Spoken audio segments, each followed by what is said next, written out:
Autorickshaw കൂലി ചോദിച്ചതിനെ ചൊല്ലിയുള്ള തർക്കത്തിൽ കൊല്ലത്ത് അതിക്രമം. 4 അംഗ സംഘം ഓട്ടോറിക്ഷ അടിച്ചു തകർത്തു. കൊല്ലം അഞ്ചലിലാണ് മദ്യപ സംഘത്തിന്റെ ആക്രമണമുണ്ടായത്. അഞ്ചൽ ചന്തമുക്ക് തഴമേൽ സ്റ്റാൻഡിൽ ഓടുന്ന ജോസിന്റെ ഓട്ടോറിക്ഷയാണ് 4 പേർ യാത്രയ്ക്കായി വിളിച്ചുകൊണ്ടുപോയത്. യാത്ര കഴിഞ്ഞ് ഓട്ടോറിക്ഷ കൂലിയായി 80 രൂപ ജോസ് ചോദിച്ചതോടെ വാക്ക് തർക്കമുണ്ടായി. തർക്കത്തിനിടെ ജോസിനെ കയ്യേറ്റം ചെയ്യുകയും ഓട്ടോറിക്ഷയുടെ ചില്ലടിച്ച് തകർക്കുകയും ചെയ്തുവെന്നാണ് പരാതി.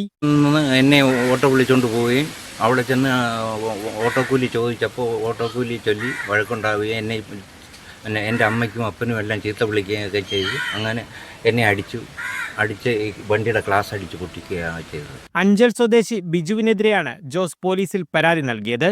ബിജുവും സുഹൃത്തുക്കളും ചേർന്നാണ് ആക്രമിച്ചതെന്ന് ജോസ് പറയുന്നു. പ്രതികൾക്കായി അഞ്ചൽ പോലീസ് അന്വേഷണം തുടങ്ങി. മീഡിയ 1 കൊല്ലം.